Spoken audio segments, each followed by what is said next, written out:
အင်ဂျင်စလီအားလုံးပဲမင်္ဂလာပါရှင်အင်ဂျင်ရဲ့တဲရဝိုင်အင်ဂျင်မှုပေးကနေပြီးတော့စလီတို့အတွက်အမြဲတမ်းအကျိုးရှိစေမယ့်ရေရာစင်လေးတွေနဲ့တဲရရီဒီနေအကြောင်းကိုအင်ဂျင်ပို့တင်ပြီးတော့အမြဲတမ်းဖတ်ပေးလို့ရှိပါတယ်ရှင်ဒီနေ့တော့ဒီတပတ်တာကာလအတွင်းမှာအင်ဂျင်စလီအတွက်ငွေကြေးကန်ကောင်းအောင်လို့ဘာတွေပြုလုပ်ရမလဲဆိုတာကိုအင်ဂျင်ပြောပြပေးသွားမှာဖြစ်ပါတယ်ရှင်ပြုလုပ်ပေးရမှာကနေသားလိုက်ပြုလုပ်ရမယ့်ຢာလေးမတူပါဘူးရှင်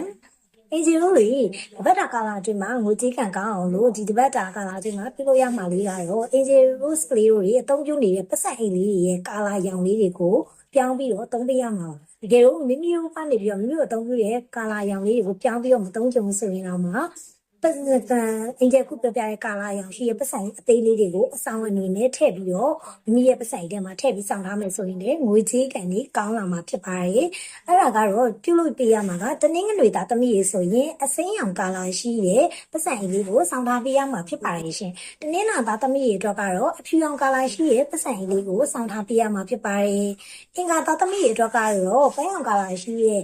ပတ်စံလေးကိုစောင့်ထားပေးရမှာဖြစ်ပါတယ်ရှင်ဗုဒ္ဓဟူးသားသမီးရေအနေနဲ့ကတော့လေမော်ရောင်ရှိရဲ့ပတ်စံလေးကိုစောင့်ထားပေးရမှာဖြစ်ပါတယ်ကြာတာပိသားသမီးရေအနေနဲ့ကတော့အနက်ရောင်ကာလာရှိရဲ့ပတ်စံလေးကိုစောင့်ထားပေးရင်းနဲ့ငွေကြေးကန်လေးကောင်းလာစေမှာဖြစ်ပါတယ်ရှင်တော့ကြာသားသမီးရေအနေနဲ့ကတော့နုနှစ်ရောင်ရှိရဲ့ပတ်စံလေးကိုစောင့်ထားပေးရမှာဖြစ်ပါတယ်ရှင်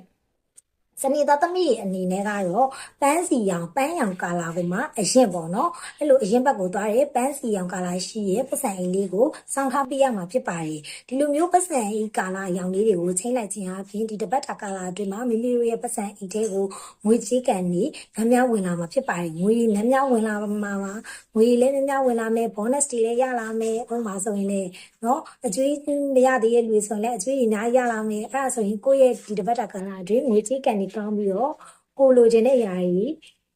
ပြေဝသွားပြီပေါ့ဒါကြောင့်မို့လို့အင်ဂျင်ရဲ့ဆိုရီတို့ဒီတပတ်တာကာလာအတွင်းငွေကြေးကန်ကောင်းအောင်လို့အင်ဂျင်ကဒီနီလန်လေးကိုမျှဝေပေးလိုက်တာဖြစ်ပါတယ်အင်ဂျင်ရဲ့ဆိုရီအားလုံးလည်းဒီနီလန်လေးကိုပြုလုပ်ကြရင်လည်းငွေကြေးကန်ကြီးကောင်းပြီးစိတ်ချမ်းသာပျော်ရွှင်ကြပါစေလို့အင်ဂျင်ကဒီနေရာကနေဆုတောင်းပေးလိုက်ပါတယ်ရှင်